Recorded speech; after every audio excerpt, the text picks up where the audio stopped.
Hi friends, स्वागत है आपका अपने यूट्यूब चैनल माइंडेड स्टडी 22 में। तो फ्रेंड्स, आज हम कक्षा 10वीं राजनीति को आगे बढ़ाते हुए अध्याय नंबर 4 पर बात करेंगे। इससे पहले हमने अध्याय नंबर 1, अध्याय नंबर 2, अध्याय नंबर 3 पर बात कर ली है। बहुत बढ़िया रिजल्ट उनका रहा, बहुत बहुत धन्यवाद उसके लिए। तो आज जो हम बात करने वाले हैं वो अध्याय नंबर 4 पर बात करने वाले हैं।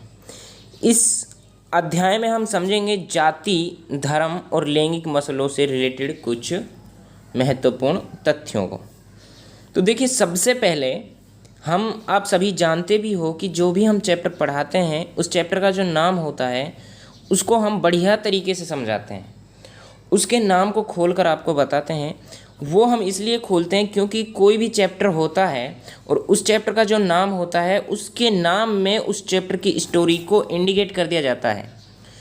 तो जो चैप्टर इंडिकेट करने की कोशिश कर रहा है उसको पहले आपको समझना जरूरी है, तभी आप चैप्टर को बढ़िया तरीके से समझ सकते हो। तो इसलिए हम पहले जो काम करेंगे वो करेंगे चैप्टर के नाम पर। चैप्टर के नाम की जो जड़ है उसको हम समझेंगे। देखिए, इस चैप्टर का नाम है जाति, धर्म और लैंगिक मसले। तो सबसे पहले हमें समझने की ज़रूरत है जाति क्या है, धर्म क्या है और लैंगिक मसले क्या है। उसके बाद जाति और धर्म में क्या डिफरेंस है ये जानना जरूरी है, ठीक है। लैंगिक मसलों का धर्म से क्या रिलेटेड है, जाति से क्या संबंध है, जाति और धर्म का क्या संबंध है। कहने का मतलब ये है कि चैप्टर की जड़ पर हम काम करने वाले हैं। तो बहुत ही मज़ा आने वाला है वीडियो में। बिना टाइम वेस्ट किए हुए अब हम करते हैं कहानी को स्टार्ट। देखिए, सबसे पहले हम जानेंगे धर्म का क्या अर्थ है। धर्म शब्द का शाब्दिक अर्थ है धारण करने योग्य। धर्म शब्द का शाब्दिक अर्थ क्या है? धारण करने योग्य। अब यहाँ पे जो समझने वाली बात है वो क्या धारण करने योग्य। देखिए, एग्जैक्ट जो अर्थ है धर्म का, पहली बात यहाँ पे आपको समझने की जरूरत है कि धर्म को आप मानव धर्म से ना देखें, ठीक है। हम मानव धर्म वाली बात नहीं कर रहे हैं, लेकिन धर्म वर्ड का जो सबके लिए कॉमन अर्थ है उस कॉमन अर्थ को हम समझने की बात कर रहे हैं। मानव धर्म का अर्थ यदि आप जानना चाहते हो तो आपको बहुत कुछ करना पड़ेगा। उसके लिए भक्ति करनी पड़ती है और धर्म के देवताओं से बातचीत करनी पड़ती है, तब जाके धर्म का आप एग्जैक्ट अर्थ निकाल पाओगे। वैसे भी मानव धर्म की कोई एक परिभाषा नहीं है, बहुत सारी परिभाषाएं हैं, ठीक है। प्रत्येक धर्म ने अपने अपने हिसाब से धर्म को परिभाषित किया है। हम जो यहाँ पे बात करने वाले हैं वो कॉमन धर्म के बारे में बात करने वाले हैं। अब समझने वाली बात है कि कॉमन धर्म क्या है। देखिए, प्रत्येक चीज़ का अपना धर्म होता है। आग का अपना धर्म होता है, पानी का अपना धर्म होता है, ठीक है। मानव का अपना धर्म होता है, जीव जंतुओं का अपना धर्म होता है। प्रत्येक चीज़ का अपना धर्म होता है। तो जो प्रत्येक चीज़ का, प्रत्येक वस्तु का, टेबल है, टेबल का अपना धर्म है, ठीक है भाई। प्रत्येक चीज़ का अपना धर्म होता है। उस धर्म को हम समझने की कोशिश करेंगे, ठीक है। और उस धर्म का अर्थ क्या है? उस धर्म का अर्थ है धारण करने योग्य। अब क्या धारण करने योग्य? अब समझने वाली बात है कि क्या धारण करने योग्य। देखिए, गुण से इसको जोड़ना पड़ेगा। गुण, किसी भी चीज़ के गुण को धारण करना ही क्या कहलाता है? धर्म कहलाता है। गुण क्या? अग्नि का धर्म क्या है? अग्नि का पास में आई हुई चीज़ को जलाना, ये आग का धर्म है। पानी का बहना, ये उसका धर्म है। ये क्या? ये उसका धर्म है, ठीक है। उसी तरीके से मानव का भी धर्म है। मानव का भी धर्म, देख ये आग है, आग क्या धारण कर रही है समझो। आग का गुण है कि वो जलाती है किसी चीज़ को, और ये जलाना ही उसका धारण करना है, ठीक है। किसी भी चीज़ को जलाने के लिए पास में आई हुई चीज़ को ये क्या करती है? जलाती है, ख़त्म करती है, धारण करती है उसको, ठीक है। पानी बहता है, उसके सामने आई हुई चीज़ को वो क्या करता है? वो बहा के ले जाता है, धारण करके ले जाता है उसका। यही धर्म है। ये क्या है? यही धर्म है। इसको समझना पड़ेगा। अब हम बात करते हैं मानव धर्म की। मानव धर्म में ऐसा क्या है जिसको धारण किया जाए? प्रत्येक धर्म को आप उनके बारे में आप कुछ ना कुछ तो जानते हो, ठीक है। यहाँ पे जैसे हम बताएं, एक हो गया मुस्लिम, एक हो गया हिंदू, एक सिख, ईसाई, कोई सा भी धर्म हो सकता है, उसको समझो। उसमें क्या है? प्रत्येक धर्म में जो कॉमन चीज़ है, प्रत्येक धर्म में आप यदि हिंदी वर्ड से रिलेट करो तो नैतिकता को धारण करने के लिए विचार विमर्श किए जाते हैं। है या नहीं है ऐसा नैतिकता के लिए? तो नैतिकता को धारण करने के लिए क्या करता है? मतलब नैतिकता एक गुण है, मानव का गुण है ना, नैतिक होना एक गुण है, उसकी विशेषता है। तो उसको धारण करने के लिए क्या करते हैं? भक्ति करते हैं, बहुत सारा मेहनत करते हैं, तब जाके वो क्या करते हैं, नैतिकता को धारण कर पाते हैं। बहुत सारी समस्याओं का सामना करना उनको पड़ता है, तब जाके धारण किया जाता है। तो आशा करता हूँ कि अब आप धर्म जो शब्द का शाब्दिक अर्थ है धारण करने योग्य, क्या धारण करने योग्य, वो आप समझ चुके हो। इसी को कहा जाता है धर्म, ठीक है। इसी को क्या कहा जाता है, धर्म। मानव का जो धर्म है वो नैतिकता है, इंसानियत यदि आप बोल सकते हो। इसको धारण करना प्रत्येक व्यक्ति के बस की बात नहीं है, और इसीलिए इसको धारण करने के लिए बहुत सारी मेहनत करनी पड़ती है, ठीक है। बहुत सारे ज्ञानी लोगों से बातचीत करनी पड़ती है, ठीक है। बहुत भक्ति करनी पड़ती है, तब जाके इंसानियत या कह सकते हैं नैतिकता को धारण किया जा सकता है। हम हिंदी में यदि धर्म के लिए शब्द का प्रयोग करें तो नैतिकता से इसे हम जोड़ सकते हैं। प्रत्येक धर्म नैतिकता के पीछे भाग रहा है, और वो ही क्या है, वो धारण करने के लिए भाग रहा, वो ही धर्म है। अब आप धर्म के बारे में बढ़िया तरीके से समझ चुके हो।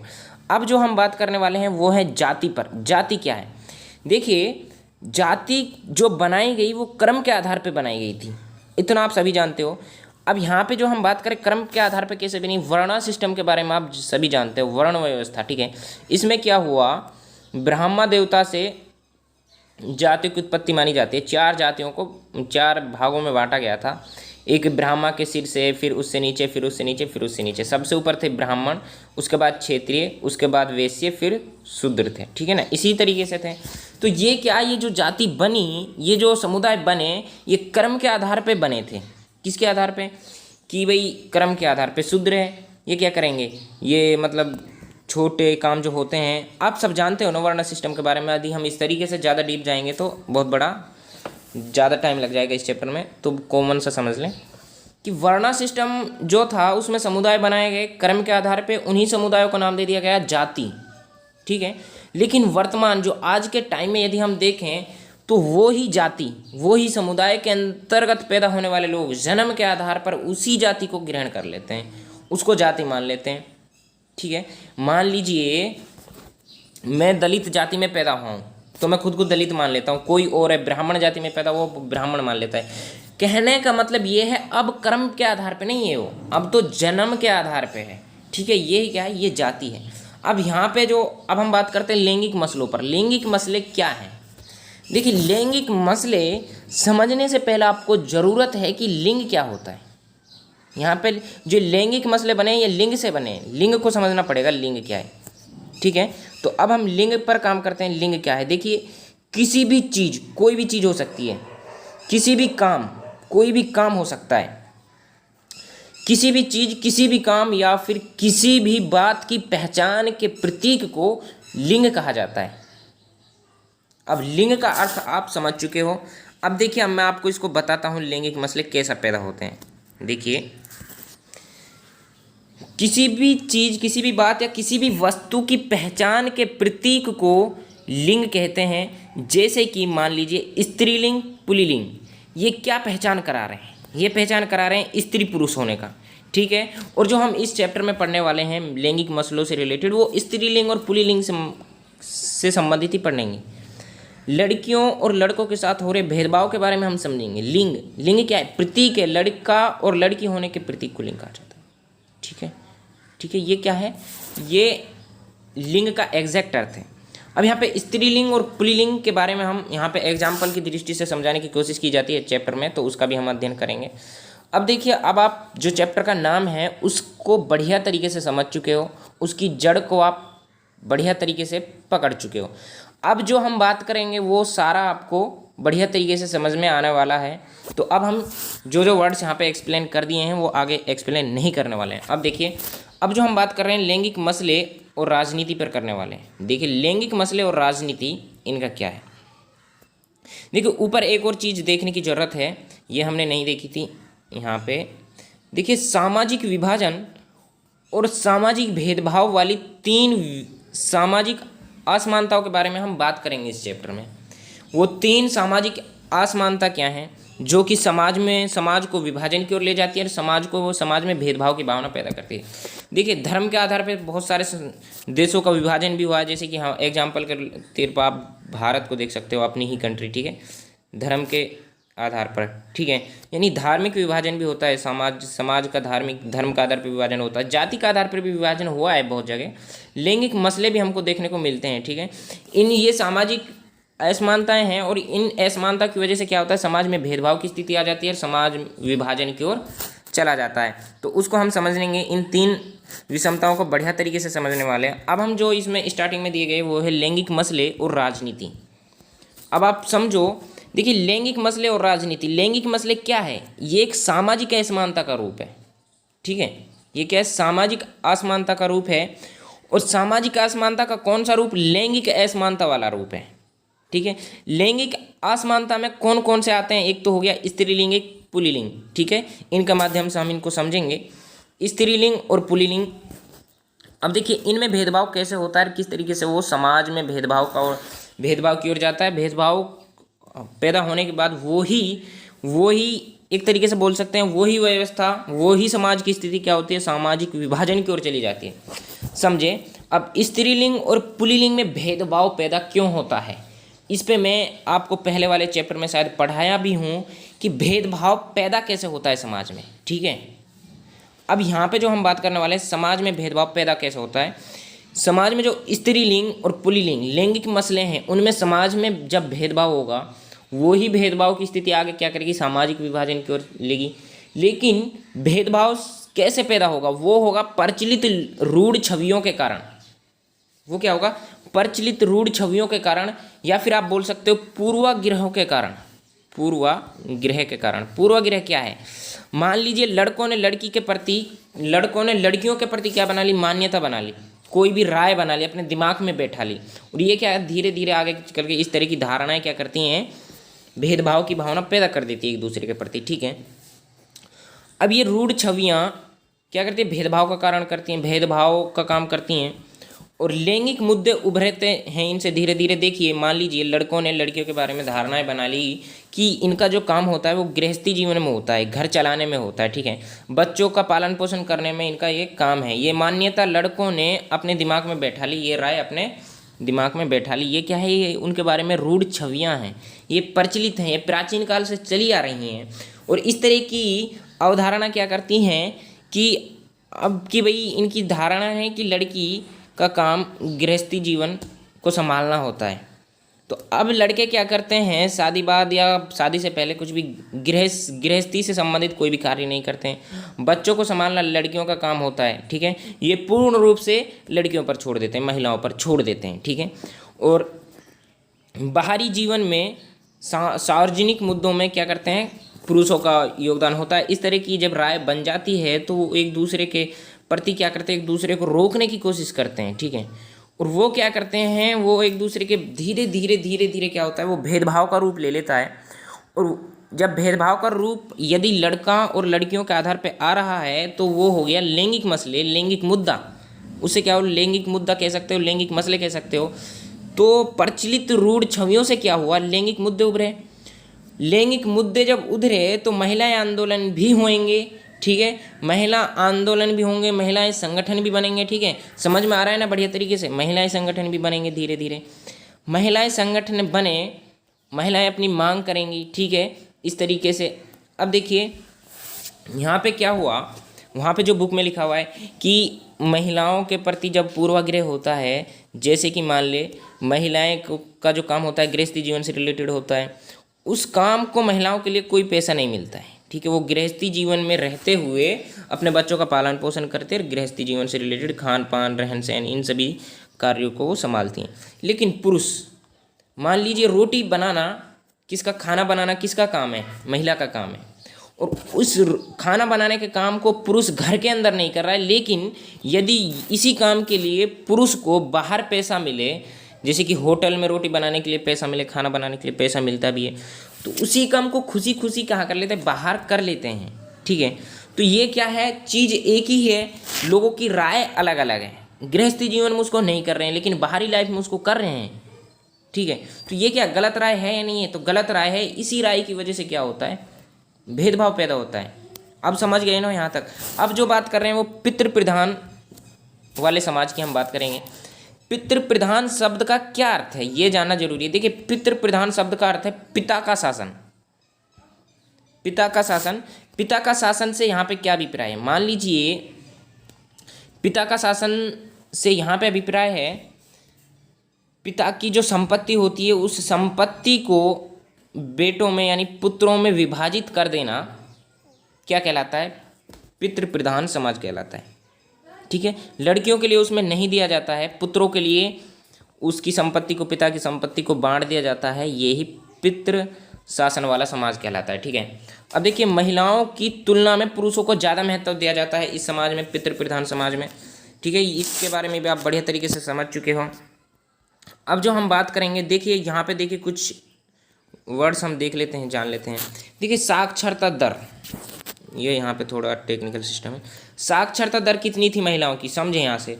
साक्षरता दर थी 54%, जबकि पुरुषों की थी 76%। ये थी नहीं थी, आज के टाइम की हम बात कर रहे हैं, यानी इस टाइम की, आजकल के समय में 54% लड़कियां हैं और 76% पुरुष की साक्षरता दर है।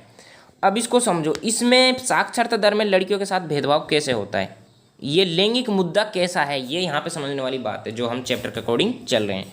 यहाँ पे जो समझने वाली बात है, ये लैंगिक मुद्दा इसलिए है, मान लीजिए जब आप देखोगे 1st से 5th तक लड़कियों की एवरेज और लड़कों की एवरेज तो लगभग सेम होती है, बराबर होती है, या फिर लड़कियों की ज़्यादा भी होती है, कहीं पे कम भी होती है।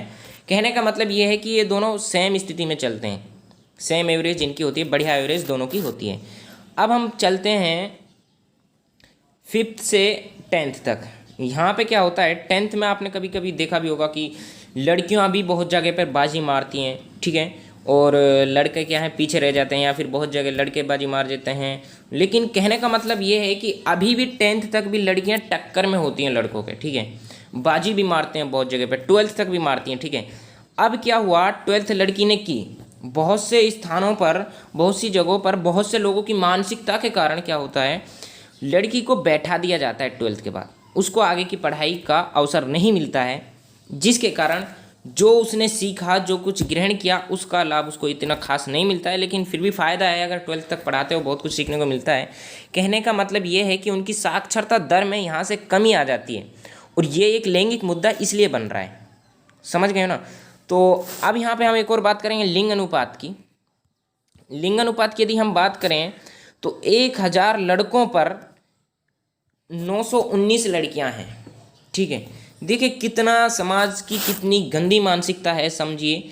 लड़कों के पैदा होने पर लड्डू बंटते हैं, बहुत सारे कार्य होते हैं, ठीक है, खुशियाँ मनाई जाती हैं, ठीक है, लेकिन लड़कियों के पैदा होने पर बहुत से लोगों की क्या मानसिकता है, लड़कियों के साथ बहुत कुछ वैसा भेदभाव किया जाता है। ठीक है, कहने का मतलब ये है कि गंदी मानसिकता होती है बहुत सी जगह पे, पूर्ण रूप से हम नहीं कह सकते हैं, कुछ कुछ लोगों में, जिसकी वजह से क्या है कि लड़कियों की जो मानसिकता, जो लिंग अनुपात है, उसमें लड़कियों की संख्या तो 919 है, लेकिन लड़के 1000 हैं। अब जो 1000 लड़कों में 919 लड़कियां हैं, तो बचे लड़के, इनके लिए लड़के कहाँ से हैं, समझो यार चीज़ को। उसके बाद हम देखें कहीं कहीं पे तो 850 ही है, लिंग अनुपात इतना घट चुका है कि कहीं कहीं पे 850, 1000 लड़कों पर 850 लड़कियाँ, कहीं कहीं पे तो 800 ही है। अब देखिए लड़कियों लिंग अनुपात में कितना डिफरेंस होता जा रहा है, कितना घटता जा रहा है। ठीक है जी, ये समाज के लिए आगे जाके खतरा पैदा होगा ना।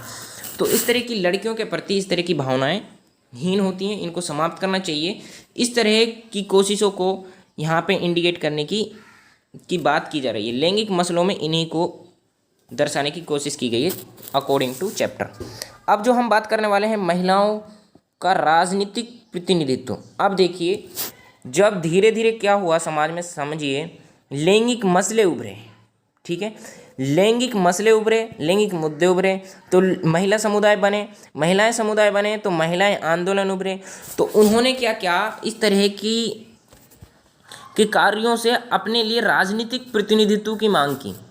उन्होंने कहा कि हमारे साथ जो भेदभाव हो रहा है, हमारे साथ जो अत्याचार हो रहे हैं, उनसे निपटने के लिए या इस तरह की समस्याओं का समाधान करने के लिए हमारा राजनीति में आना जरूरी है, महिलाओं का राजनीति में आना जरूरी है। तो देखिए अब वहाँ पे महिलाओं के समुदाय बन गए, जैसे कि नारीवादी समूह। नारीवाद का मतलब जो नारियों का समर्थन करते थे जो लोग, उनका समूह, ठीक है, महिलाओं का जो समर्थन करते थे उनका समूह। महिलाओं आंदोलनों, इन्होंने क्या की मांग की कि इनका भी सत्ता पर नियंत्रण होना चाहिए, जिस तरीके से पुरुष पुरुष लड़कों या पुरुषों के लिए प्रत्येक जो कार्य होते हैं उनमें समर्थन करते हैं, उनकी मांगों को पूर्ण रूप से उनके हितों की पूर्ति करते हैं। कहने का मतलब ये है। अब महिलाओं ने भी क्या किया, राजनीति में आने की, बातचीत की मांग की और अपनी समस्याओं से निपटने के लिए इन्होंने इस तरह की मांग करती हैं वो। अब उन्होंने जब मांग की तो देखिए जो महिलाओं का जो समाज था या महिलाओं की स्थिति थी उसमें कितना सुधार आता है। महिला सांसदों की संख्या 2014 में पहली बार 12% हुई थी।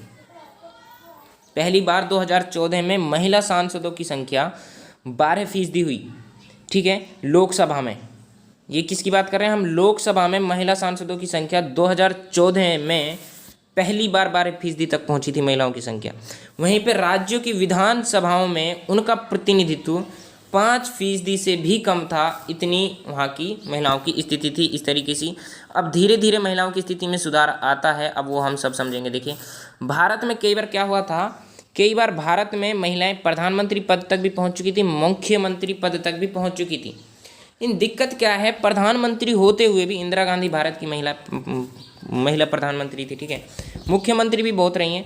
तो महिला प्रधानमंत्री और मुख्यमंत्री होने के बावजूद भी जो क्या था कि मंत्रिमंडल में दबदबा पुरुषों का ही रहा था। देखिए महिला प्रधानमंत्री और मुख्यमंत्री की कुर्सी तक आ गई थी, लेकिन मंत्रिमंडल में दबदबा पुरुषों का ही रहा था। ठीक है, ये यहाँ पे समझने वाली बात है। अब यहाँ पे देखिए ये सुधार की स्थिति कैसे आती है महिलाओं के समाज में। महिलाओं के समाज में सुधार, ग्राम पंचायत और नगर पालिका, इसमें क्या हुआ, ग्राम पंचायत और नगर पालिका में 1/3 पद महिलाओं के लिए आरक्षित कर दिए गए थे। ठीक है, यहाँ से महिलाओं की स्थिति में सुधार आता है। और अब हम देखें ग्राम पंचायत और नगर पालिकाओं में महिलाओं के प्रतिनिधित्व की संख्या, तो 10 लाख से भी ज़्यादा निर्वाचित महिलाएं हैं पूरे भारत के अंतर्गत। ग्राम पंचायत और नगर पालिकाओं के अंतर्गत ही केवल इन 2 संस्थाओं में क्या है, 10 लाख से भी ज़्यादा निर्वाचित महिलाएं हैं। इतना सुधार हमको महिलाओं का राजनीतिक प्रतिनिधित्व में आने से महिलाओं की स्थिति में मिलता है। देखिए अब हम बात करते हैं आगे, देखते हैं आगे क्या होता है। महिला संगठनों की मांगे, यहाँ पे ये भी समझने की ज़रूरत है। महिला संगठनों की मांगे, देखिए लोकसभा और राज्य विधानसभाओं में 1/3 सीटें आरक्षित होनी चाहिए, इस तरह की मांग अब महिला संगठन करने लगे।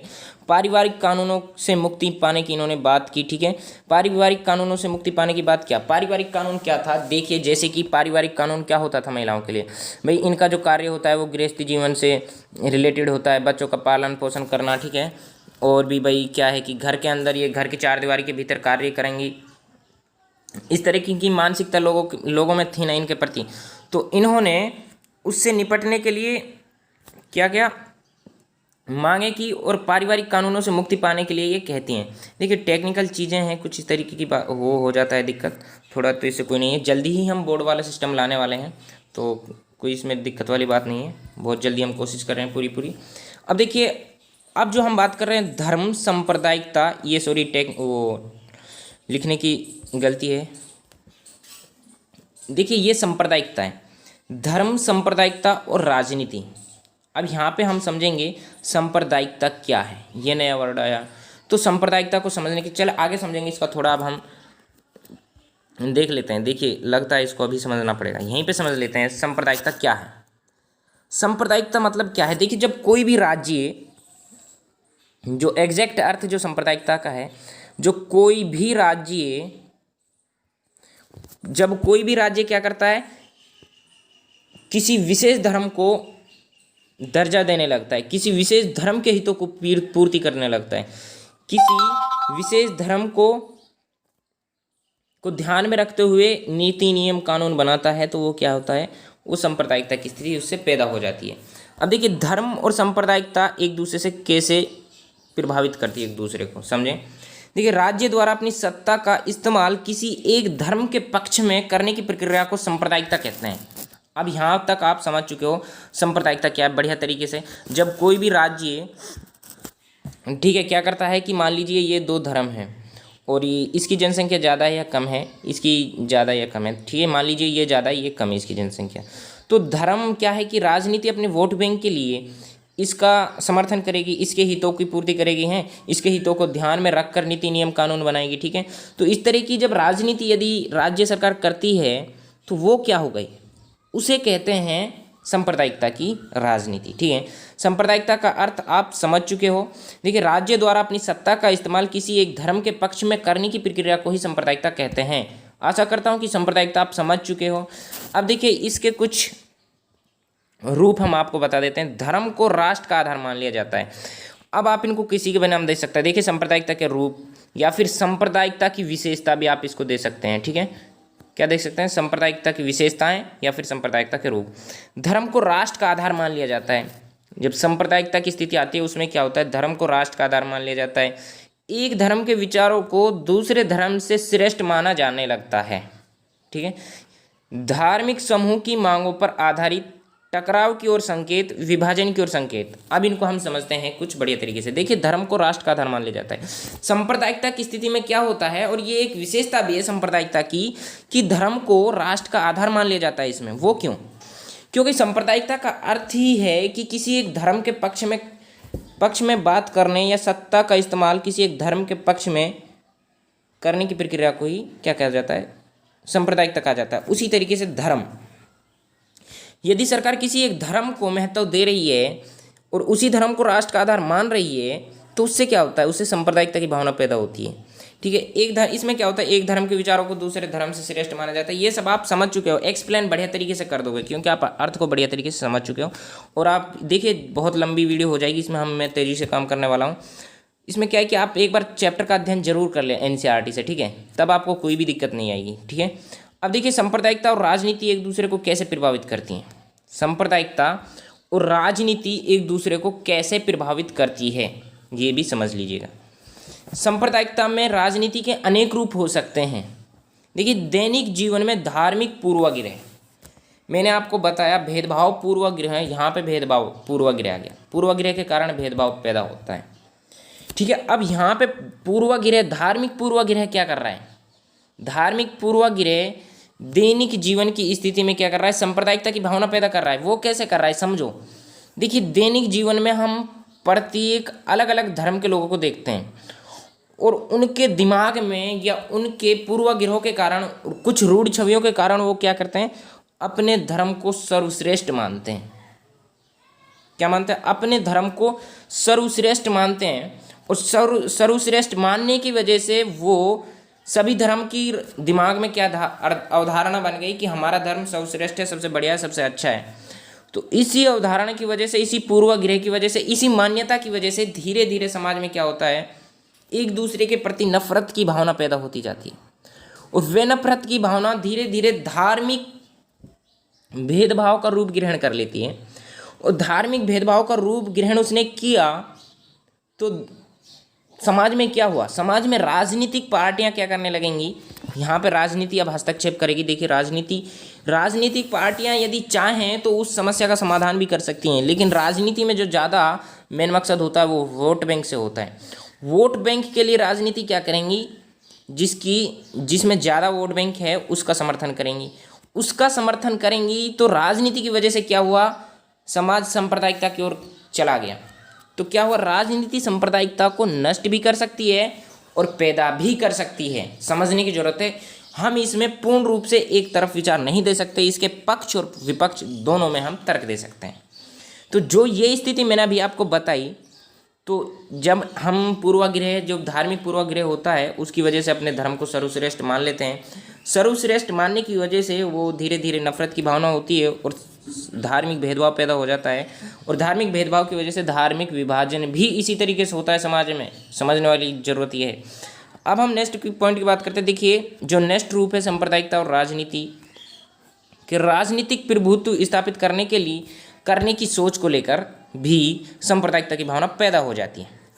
देखिए, प्रत्येक धर्म क्या चाहता है, अपने हितों की पूर्ति करने के लिए धर्म क्या करता है। मान लीजिए ये दो धर्म है और कंट्री एक, इसमें राजनीतिक पार्टियां कुछ होती हैं प्रत्येक कंट्रीज़ में। अब देखिए, यहाँ पे क्या हुआ, ये धर्म चाहिए, ये धर्म अपने हितों की पूर्ति के लिए, राजनीति का ध्यान खींचने के लिए, तो इसको क्या करना पड़ेगा, अपनी वोट में, यानी अपनी जनसंख्या बढ़ानी पड़ेगी, अपनी वोट बढ़ानी पड़ेगी। तो वोट बढ़ाने के लिए अपने आप में कुछ जातियों को शामिल कर लेते हैं, मान लेते हैं, ठीक है। तो यहाँ से क्या हुआ, देखिए यहाँ पे तो एकता की भावना पैदा होने लगती है, मतलब मिलकर रहने की भावना। अब देखिए ये अब इतना बड़ा बन गया, ये यहाँ मान लीजिए ये छोटा हो गया। तो अब जो ये धार्मिक समूह है या जो धार्मिक समुदाय है, जो ये धर्म है, ये क्या है, राजनीति में प्रभुत्व, अपना प्रभुत्व स्थापित करने के लिए राजनीतिक पार्टियों का समर्थन करता है, और राजनीतिक पार्टियां भी इनका समर्थन करेंगी, इनके हितों को ध्यान में रखेंगी, इनके हितों को याद में रखते हुए नीति नियम कानून बनाएंगी। तो मतलब अब जो कुछ हो रहा है राजनीति इस धर्म के बीच हो रहा है, इसके हितों नियमों नीतियों पर ध्यान नहीं दिया जाएगा। तो इससे क्या हुआ, राजनीति ने सांप्रदायिकता की भावना पैदा की या नहीं की, तो ये भी सांप्रदायिकता का एक रूप हो सकता है। देखिए राजनीतिक गोलबंदी सांप्रदायिकता, अब यहाँ पे जो गोलबंदी क्या है, गोलबंदी आप समझ लीजिए, सांप्रदायिकता आप जानते हो, राजनीति भी आप जानते हो। अब यहाँ पे गोलबंदी क्या है, देखिए मान लीजिए ये धर्म है, प्रत्येक धर्म में जातियाँ होती हैं, ये जातियाँ हैं। अब देखिए राजनीति में प्रभुत्व स्थापित करने के लिए ये लोग क्या करती हैं, गोलबंदी की नीति अपनाती हैं, सांप्रदायिकता गोलबंदी अपनाती है। वो कैसे कि ये अपना राजनीति में प्रभुत्व स्थापित करने के लिए अपने आप में मिला लेती हैं, ठीक है। ये धर्म जातियों को अपने आप में मिला लेता है, और वो ही क्या हो गई, वो ही राजनीतिक गोलबंदी सांप्रदायिकता की प्रक्रिया हो गई। ये भी एक रूप इनका हो सकता है। अब देखिए अब हम बात करते हैं पवित्र प्रतीकों, ये भी यहाँ पे समझने वाली बात है। देखिए एक मिनट, पवित्र प्रतीकों और धर्मगुरुओं की यदि हम बात करें तो इनका भी राजनीति में क्या होता है, राजनीति को ये भी एक दूसरे से प्रभावित करते हैं, ठीक है। अब भावनात्मक अपील, ठीक है, भावनात्मक अपील से क्या होगी, ये लोग इनसे भावनाएं करेंगे, ठीक है, संभावनाएं व्यक्त करेंगे। तो एक धर्म के मतदाताओं की भावनाओं या हितों को उठाने की बात, जैसे तरीके अपनाने की बात इस गोलबंदी की नीति में की जाती है, ठीक है। पवित्र प्रतीकों का इस्तेमाल किया जाता है, धर्मगुरुओं का सहारा लिया जाता है, भावनात्मक अपील की जाती हैं, तब जाके राजनीतिक गोलबंदी सांप्रदायिकता की प्रक्रिया पूर्ण रूप से विकसित होती है। उसी के माध्यम से क्या किया जाता है, सांप्रदायिकता की भावना पैदा हो सकती है इस प्रक्रिया के द्वारा भी, ये आप समझ चुके हो। अब हम बात करते हैं हिंसक सांप्रदायिक राजनीति। हिंसक सांप्रदायिक राजनीति क्या है, इसको समझ लें। देखिए बस यहाँ पे ये एक्सप्लेन करने की ज़रूरत है। हिंसक शब्द का क्या अर्थ है, हिंसक शब्द क्या अर्थ है, क्या होता है कि कई बार राजनीति में हिंसक राजनीति की वजह से समाज में हिंसक सांप्रदायिकता की भावना पैदा हो जाती है। सांप्रदायिकता मतलब देखिए सांप्रदायिकता तभी पैदा होगी जब राजनीति क्या करेगी, किसी एक धर्म का समर्थन करेगी, ठीक है, किसी एक धर्म के हितों को याद में रखकर कार्य करेगी। तो उससे क्या है, जो जिसके हितों पर ध्यान नहीं दिया जा रहा है वो क्या करते हैं, वो अपने खिलाफ हो रहे अत्याचारों के प्रति क्या करते हैं, विद्रोही भावनाएं करने लगते हैं, विद्रोही बातचीत करने लगते हैं, और उनका हक भी बनता है। तो वो विद्रोही भावनाएं धीरे धीरे क्या कर रही है, हिंसक रूप ले लेती हैं, ठीक है, हिंसा की ओर संकेत करती हैं, यानी उसमें विद्रोह हो जाता है, लाखों लोगों की जान मृत्यु होती है, ठीक है, बहुत सारा नुकसान होता है, वो क्या है, वो हिंसा है, ठीक है। जब किसी की मृत्यु होना, मारना लोगों की, ये सब हिंसा है यार। और ये हिंसक सांप्रदायिक राजनीति का भी एक रूप हो सकता है। आप बढ़िया तरीके से यहाँ तक एक्सप्लेन कर दोगे। अब जो हम बात करने वाले हैं वो धर्म निरपेक्ष शासन पर बात करने वाले हैं। अब हम समझेंगे धर्मनिरपेक्ष शासन क्या है। देखिए राज्य द्वारा किसी भी धर्म को विशेष दर्जा न देने की प्रक्रिया या शासन व्यवस्था को धर्मनिरपेक्ष शासन कहते हैं। देखिए सांप्रदायिकता में क्या था, किसी एक विशेष धर्म को दर्जा दिया जाता है, लेकिन धर्मनिरपेक्ष शासन में किसी भी धर्म से कोई लेना देना नहीं होता है, ठीक है।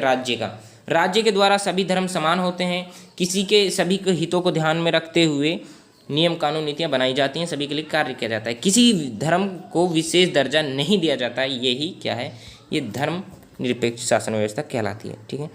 अब इसकी क्या क्या विशेषताएं, धर्मनिरपेक्ष शासन की क्या क्या विशेषता, देखिए किसी धर्म को विशेष दर्जा नहीं देना, ठीक है। ये किसी धर्म को खास दर्जा नहीं देता है, किसी विशेष धर्म के हितों को याद में नहीं रखता है, किसी विशेष धर्म के लिए नीति नियम नहीं बनाता, ये सभी के हितों को ध्यान में रखते हुए कार्य करता है, ठीक है। किसी भी धर्म का पालन और प्रचार करने की आज़ादी, ये प्रत्येक धर्म को अपने अपने धर्म का पालन करने की अनुमति देता है और प्रचार करने की भी आज़ादी देता है, ठीक है। तो अब देखिए, धर्म के आधार पर भेदभाव की समाप्ति, धर्म के आधार पर हो रहे भेदभाव की समाप्त करने की कोशिश ये करता है धर्मनिरपेक्ष शासन। धार्मिक समुदायों में हस्तक्षेप समानता के लिए किया जाता है। इस तरह के कार्य आप समझ सकते हो। देखिए, बढ़िया तरीके से आप एक्सप्लेन कर दोगे। एक बार आप चैप्टर का रीडिंग और कर लेना, उसके बाद आपको कोई भी ज़रूरत नहीं है चीज़ों को रटने की, बढ़िया तरीके से आप एक्सप्लेन कर दोगे। देखिए, अब हम बात करने वाले हैं जाति और राजनीति पर। हम समझेंगे कि राजनीति जाति को कैसे प्रभावित करती है और जाति राजनीति को कैसे प्रभावित करती है, हम यहाँ पे समझेंगे। देखिए, हम यहाँ पे जो बात करेंगे वो जातिगत असमानताओं से धीरे धीरे क्या होता है, विभाजन की ओर संकेत होती है। समाज में विभाजन की भावनाएं आ जाती है, भेदभाव की भावनाएं पैदा हो जाती है, उनको हम समझेंगे स्टेप बाय स्टेप। देखिए, इससे पहले हमने इस चैप्टर में क्या पढ़ा, लिंग आधारित असमानताओं का बहुत बढ़िया तरीके से अध्ययन किया। फिर साथ ही साथ में हमने धर्म आधारित असमानताओं, धर्म आधारित विभाजन, धर्म आधारित भेदभाव, इनसे रिलेटेड अब तक हमने पढ़ा था। अब जो हम बात कर रहे हैं, जो लास्ट है, वो है जाति से रिलेटेड, ठीक है। जाति आधारित विभाजन को हम समझने वाले हैं और श्रम आधारित विभाजन को हम समझने वाले हैं। उसके बाद ये चैप्टर कंप्लीट हो जाएगा। अब देखिए, श्रम आधारित विभाजन क्या होता है, ये पैसा पे आधारित होता है, ठीक है। ये किस पे आधारित होता है, पैसा पे आधारित होता है। पैसा पे मतलब कैसे, देखिए, एक पीढ़ी से दूसरी पीढ़ी के लिए इसमें पैसा दे दिया जाता है जाति के आधार पे। मान लीजिए पिता ये काम कर रहा है तो पिता के पैसा को ही कौन संभाल लेता है, पुत्र संभाल लेता है। इस तरीके से पीढ़ी दर पीढ़ी चलता रहता है, ठीक है। ये वंशानुगत विभाजन के रीति रिवाजों की मान्यता प्राप्त है। क्या होता है कि वंशानुगत विभाजन भी बोल सकते हैं, और इसके जो रीति रिवाज होते हैं उनको मान्यता प्राप्त होती है, ठीक है। इस तरीके से ये श्रम आधारित विभाजन होता है। और हम चलते हैं आगे, क्या कह रहा है। देखिए, जाति आधारित विभाजन को आप बढ़िया तरीके से समझ लें। जाति आधारित विभाजन वर्ण व्यवस्था पर आधारित है, ठीक है। वर्ण सिस्टम के बारे में मैंने ऊपर भी बताया था, 4 कर्म के आधार पर वर्ण सिस्टम जो आधारित था कर्म पर, वहाँ से जो जातियों का जो बंटवारा हुआ वो सब क्या था, कर्म के आधार पर था, पैसा के आधार पर था, ठीक है। तो यहाँ से भी आप उसको इंडिकेट कर सकते हो और इसको बढ़िया तरीके से एक्सप्लेन कर सकते हो। तो मिलते जुलते पैसों के ही होते हैं जाति के अंतर्गत रहने वाले लोग, ठीक है। अब एक जाति के अंतर्गत रहने वाले लोग क्या है, मिलते जुलते पैसों के ही होते हैं। और जाति की संरचना और जाति व्यवस्था में भारी बदलाव आया है समाज के चलते चलते। देखिए, पहले क्या था, मान लीजिए, देखिए एक और बात समझ लीजिए कि जाति में क्या है, जाति में बेटी रोटी की मान्यता होती है। बेटी रोटी की मान्यता क्या है, बेटी रोटी की मान्यता है कि देखिए, अपनी ही जाति के अंतर अपनी बेटियों का विवाह करना, अपने पुत्रों का विवाह करना, ठीक है। तो अपनी ही जाति के अंतर्गत खाना खाना, ठीक है, ये इन लोगों की मान्यता है। दूसरी जातियों के अंतर्गत ये खाना नहीं खाते, उनके पास बैठते नहीं, उनका दूसरी जाति के बाहर ये विवाह नहीं करते हैं, इस तरह की मान्यता है। उसी मान्यता को बेटी रोटी की मान्यता कहा जाता है। अब देखिए, धीरे धीरे समाज में विकास होता गया, तो जाति की संरचना और जाति व्यवस्था में भारी बदलाव आया। एक बदलाव मैंने स्टार्टिंग में भी आपको बताया था कि जाति क्रम पर आधारित थी पहले, लेकिन अब क्या हो गया, अब जन्म पर आधारित हो गया। जिस जाति में जन्म ले लिया वही जाति हम मान लेते हैं, ठीक है। तो देखिए, जन्म पर आधारित हो गई है, एक बदलाव ये भी है। अब और क्या बदलाव आया, और एक बदलाव इसमें ये आया है कि शहरीकरण भी हुआ है जातियों का, साक्षरता दर में भी विकास हुआ है, पैसा चुनने की आज़ादी इनको मिली है, आर्थिक विकास भी इनका हुआ है। ये सब क्या हुआ, जाति के अंतर्गत परिवर्तन आया। और ये सब परिवर्तन आए किस लिए, जब राजनीति ने इनके हितों की पूर्ति के लिए योगदान दिया, इनके हितों की पूर्ति के लिए नीति नियम कानून बनाए, प्रावधान बनाए, तो तभी जाके क्या हुआ, ये सब बदलाव आए जाति में। तो इनसे क्या है, ये यहाँ पे कहने का मतलब ये है कि जाति राजनीति को पूर्ण रूप से प्रभावित करती है और राजनीति भी जाति को प्रभावित करती है, ठीक है। तो सब चीज़ें समझने वाली है। अब देखो, यहाँ पे हम क्या समझेंगे, राजनीति में जाति, यानी राजनीति में जाति को लेकर क्या चर्चाएं होती है, क्या विचार विमर्श होती है। देखिए, राजनीति में जाति के अनेक रूप हो सकते हैं, वो कौन कौन से हैं। देखिए, चुनाव क्षेत्र में, जब चुनाव क्षेत्र होता है तो क्या होता है कि राजनीति में चुनाव क्षेत्र के हिसाब से जिस क्षेत्र में जाति के लोग ज़्यादा रहते हैं, उस जाति का हितों की ओर संकेत किया जाता है, उस जाति के हितों को माना जाता है, पूर्ति के लिए कदम उठाए जाते हैं, ठीक है। तो चुनाव क्षेत्र को देखते हुए भी क्या कर रही है, राजनीति जाति को लेकर अपना वोट बैंक के लिए उनके हितों की पूर्ति कर रही है, उनके हितों को ध्यान में रखकर नीति नियम कानून बनाती है। तो ठीक है, यहाँ पे क्या है, ये रूप भी एक हो सकता है चुनाव क्षेत्र के टाइम में। जातिगत भावनाओं को उकसाने के लिए, मान लीजिए ये समाज है, इस समाज में 2 जाति रहती हैं, एक 30% है, एक 70% है। तो क्या है कि राजनीति वोट बैंक के लिए क्या करती है, इसके प्रति जातिगत भावनाएं उकसाती है। ठीक है, जातिगत भावना उकसाने के साथ साथ और जो ये 70% वाली जाति है इसका समर्थन करती है, समर्थन करने से अपने लिए उसका वोट बैंक मिल जाता है। ठीक है, तो ये रूप भी एक हो सकता है कि जातिगत भावनाओं को उकसाने का। एक रूप हो सकता है सार्वभौम वयस्क मताधिकार का। ये क्या है, ये क्या था, इसमें एक व्यक्ति एक वोट का अधिकार है ये। ठीक है भाई, प्रत्येक व्यक्ति के पास 18 वर्ष के बाद की आयु के बाद प्रत्येक व्यक्ति के पास अपना एक वोट होगा। तो इस वोट से क्या हुआ, जातियों का महत्व बढ़ा है। ठीक है, जातियों का महत्व बढ़ा है। क्या है कि भाई देखिए, चाहे कोई सिख, मतलब कोई भी जाति हो सकती है, ये तो सिख धर्म हो गया, इस धर्म के अंतर्गत कोई भी जाति हो सकती है। ठीक है, और उन जातियों में क्या था पहले, भाई इन जातियों के प्रत्येक व्यक्ति समान वैल्यू है। ठीक है, एक वोट, चाहे अमीर हो गरीब हो कैसा भी हो, किसी भी जाति का हो, सभी की एक वोट है। तो इस वोट से जो निचली जाति थी उनका विकास हुआ है, उनका समर्थन हुआ है। इन जाति को लेकर इससे भी हम कह सकते हैं कि सार्वभौमिक वयस्क मताधिकार की भावना हमको राजनीति में देखने को मिलती है। जाति वोट बैंक पाने के लिए राजनीति करती है जातियों के लिए। देखिए कहने का मतलब, राजनीति जातियों का वोट बैंक पाने के लिए इनका समर्थन भी करती है, इनके हितों को ध्यान में रखती है और इनके ऊपर विचार विमर्श होते हैं। ठीक है, तो इनके उम्मीदवारों के आधार पर भी हम कह सकते हैं कि उम्मीदवारों का एक रूप इनका हो सकता है, उम्मीदवारों का। ठीक है, क्या है कि उम्मीदवारों के लिए भी जिस क्षेत्र में जिस जाति के ज़्यादा लोग रहते हैं उसी जाति का उम्मीदवार खड़े कर देते हैं। ठीक है, उसको खड़ा करने से क्या होता है, वोट पाने का अधिकार होता है। जाति का सफलता बनाने के लिए, जाति को नहीं, राजनीति में सफलता पाने के लिए वो क्या करते हैं, उम्मीदवारों का भी सहारा लेते हैं। ये भी एक रूप हो सकता है राजनीति में जाति का। अब हम बात करते हैं जाति में राजनीति का क्या रूप होता है। ये बड़ा इंटरेस्टिंग है, मतलब जाति में राजनीति को लेकर क्या प्रतिक्रिया रहती है। देखिए, जाति में राजनीति के अनेक रूप हो सकते हैं। जाति खुद को बड़ा बनाने के लिए राजनीति कर सकती है, राजनीति पर विचार विमर्श करती है। ठीक है, मान लीजिए कोई भी पार्टी का सहारा लेती है और वो खुद को बड़ा बनाने के लिए उस पार्टी से अपना सत्ता में अपना कब्जा बनाने की कोशिश करती है। ठीक है, ये रूप ये खुद को बड़ा बनाने की सोच के आधार पर जातियों में क्या होती है, राजनीति होती है। ये एक रूप ये हो सकता है। और जो हम नेक्स्ट बात करें, एक जाति खुद को बड़ा बनाने के लिए, ये एक तो इस पहला रूप हो गया। देखिए, इसको थोड़ा स्क्रॉल करते हैं। अब देखिए, अपना प्रभुत्व बनाने के लिए भी जाति क्या कर सकती है, जातियों के अंतर्गत राजनीति होती है। सत्ता में कब्जा करने के लिए जाति के अंतर्गत राजनीति होती है। ये भी एक रूप हो सकता है। जितना आप बढ़ाना चाहो इसको बढ़ा सकते हो, अलग अलग एग्जाम्पल देकर भी इसको आप एक्सप्लेन कर सकते हो। ठीक है, अब देखिए एक और इसका रूप है राजनीतिक ताकत पाने के लिए।